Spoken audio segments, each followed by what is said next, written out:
Pemirsa, ini adalah ruangan kantor OC Kaligis, yang kebetulan memang di kantor ini juga disediakan alat-alat fitness, ya untuk kita semua ya, untuk pegawai di sini ya, untuk pengacara-pengacara.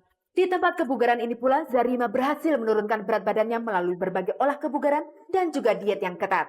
Coba Anda perhatikan dengan Zarima yang dulu. Gambar ini adalah ketika Zarima baru saja bebas dari penjara. Tubuhnya kelihatan cukup gemuk, dengan wajah berminyak dan berjerawat. Itu akibat ia tidak sempat mengurus.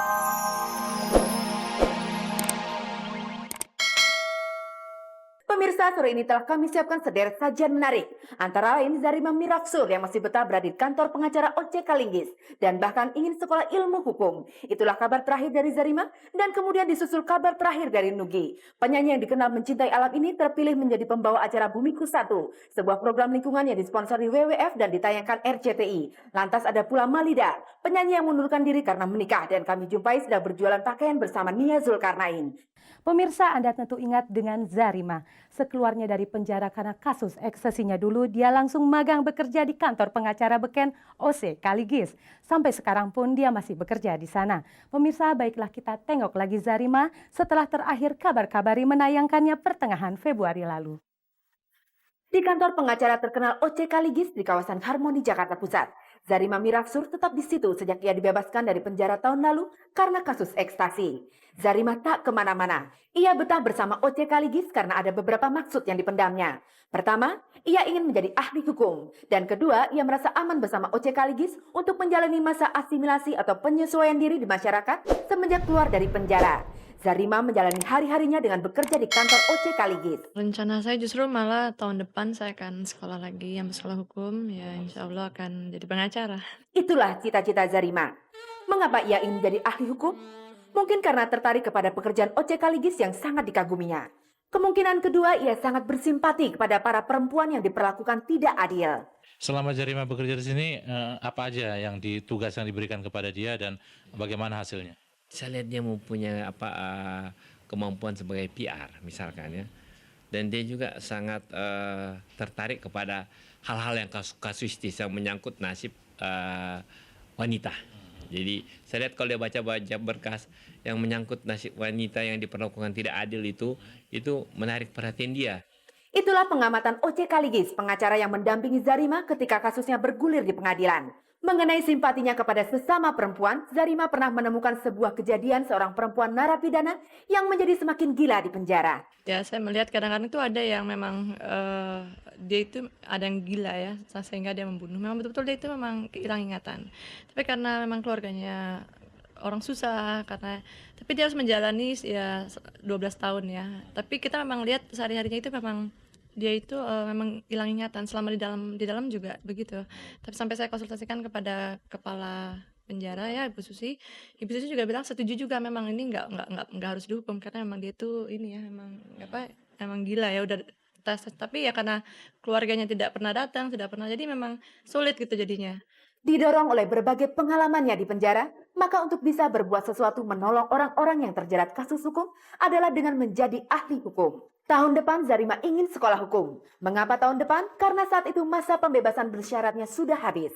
Saya adalah orang yang mempunyai positive thinking.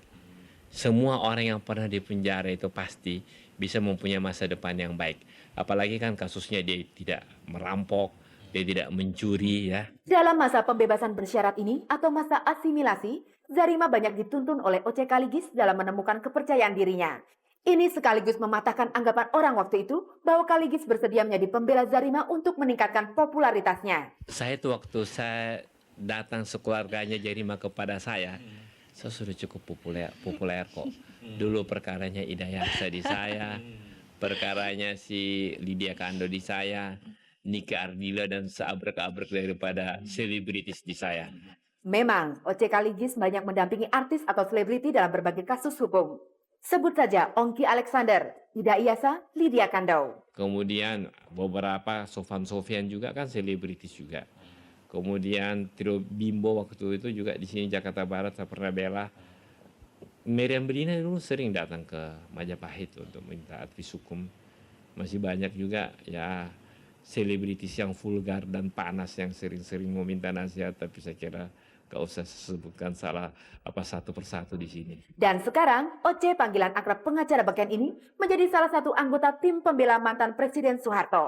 Untuk kasus besar macam ini, berbahagialah Zarima, karena sedikit banyak ia bisa mempelajari atau mengamati bagaimana Oce Kaligis mencurahkan seluruh kelihayannya di bidang hukum. Oh iya, di sini kan saya kan belajar hukum ya. Saya belajar hukum juga dapat bimbingan dari Pak Ose gitu loh. Misalkan kalau ada sidang-sidang yang besar, kadang saya suka ikut gitu loh, untuk ya melihat jalannya persidangan sambil belajar. Apa yang kamu bisa peroleh dari perjalanan sidang-sidang itu? Yang saya peroleh banyak ya, banyak sekali yang saya peroleh ya. Di samping ya hukum itu sendiri, saya juga belajar bagaimana cara cara teknik-teknik membela. Pemirsa, dalam wawancara ini ada seorang perempuan di sebelah kanan Oce Kaligis.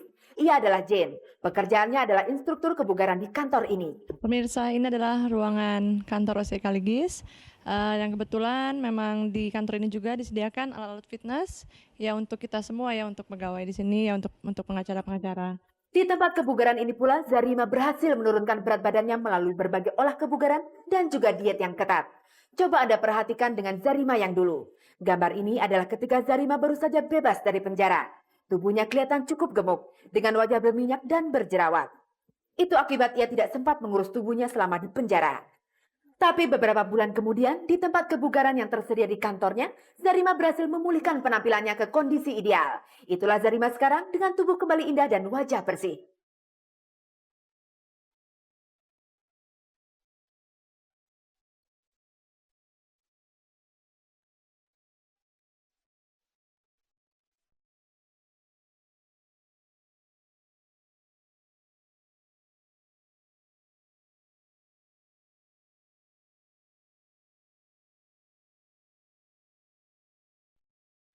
Pemirsa, itu tadi kabar terakhir dari Zarima. Kabar terakhir lainnya datang dari Nugi. Penyanyi ini muncul di layar RCTI menjadi pembawa acara program Bumiku 1, yakni sebuah tayangan mengenai lingkungan hidup. Tayangan mengenai lingkungan hidup bersama Nugi di RCTI, disponsori WWF, sebuah badan internasional yang melindungi flora dan fauna seluruh dunia. Dalam program bernama Bumiku 1, Nugi ditunjuk sebagai pembawa acaranya. Alangkah bangga Nugi bisa membawa bendera WWF. Gue ini anggota kerabat WWF gitu, jadi di mobil gue pasang stikernya, terus kalau orang nanyain WWF apa, gue jelasin kayak gini ya. Dengan bangga gue ngakuin kegiatan WWF adalah kegiatan yang sehari-hari pengen gue lakuin sebenarnya. Sudah lama Nugi dikenal sebagai penyanyi yang mencintai alam, mencintai lingkungan. Bergabung dengan WWF untuk membuat program yang ditanyakan RCTI seminggu sekali. Nugi berkesempatan pergi kemana-mana untuk membuat berbagai gambar mengenai flora dan fauna. Ia merasa dirinya seperti Indiana Jones, tokoh petualang dalam film terkenal itu. Terjun ke alam bebas gitu, ngelihat segala macam yang berbentuknya masih alami. Ya identik dengan Indiana Jones, moga-moga gue bisa jadi kayak Indiana Jones. Emangnya pengen jadi Indiana Jones? Iya, sampai sekarang pengen banget, cita-cita gue bisa jadi kayak orang kayak gitu yang punya petualangan yang hebat segala macam, terus punya kesempatan untuk keliling-keliling ke berbagai macam kebudayaan. Gue pengen belajar soal budaya. Tidak banyak penyanyi Indonesia yang mempunyai visi seperti Nugi, yang ingin mempelajari kebudayaan dengan sungguh-sungguh. Dan gue minta bantuan dari teman-teman, kalau mau ikutan sebagai kerabat WWF, silakan bergabung dengan kita. Bisa bergabung dengan WWF dan kalau ada apa-apa nanti itu aja tulis ke WWF yang alamat yang ada di Bumiku 1, nanti bisa nonton di situ. Membawa bendera WWF berarti Nugi harus mencerminkan tingkah laku menjadi dasar filosofi WWF. Untuk merubah sikap hidup seseorang dari pandangan yang konsumtif dan tidak ramah lingkungan menjadi orang yang ramah lingkungan. Ini gue sekarang masih dalam tahap training. Gue masih terus didoktrin, lo begini, lo berhenti ngerokok dong. Kalau bisa lo harus naik sepeda segala macam. Itu walaupun nggak langsung ya, cuman dari program-program yang gue jalanin ya kayaknya asik juga loh kalau kita punya green lifestyle yang sehari-hari dilakukan tanpa harus terpaksa. Yang udah Nugi jalanin apa nih? Naik sepeda? Naik sepeda sih dari dulu ya sebenarnya, cuman untuk sehari-hari sekarang masih belum sempat karena ya itu batas waktu yang ada di Jakarta tuh masih kurang bisa ditempuh dengan sepeda jauh-jauh. Sekarang sepeda motor? Sepeda motor, cuman gue memilih bahan bakar yang mungkin meminimalkan tingkat polusi. Yang gue tahu dari hasil survei emisi adalah Super TT dan Premix gitu loh. Jadi ya itu yang gue lakukan untuk sekarang, dan yang pasti jangan buang sampah sembarangan. Ini belakangan kita ngelihat penampilan Nugi ini agak-agak funky dan lebih muda. Siapa yang ngedandanin? Enggak ada yang danenin ya, karena gue rasa sekarang gue lebih fresh ya, terus terang, dalam arti fresh. Gue bebas banget pengen menuangkan ide yang kayak gimana. Gue bisa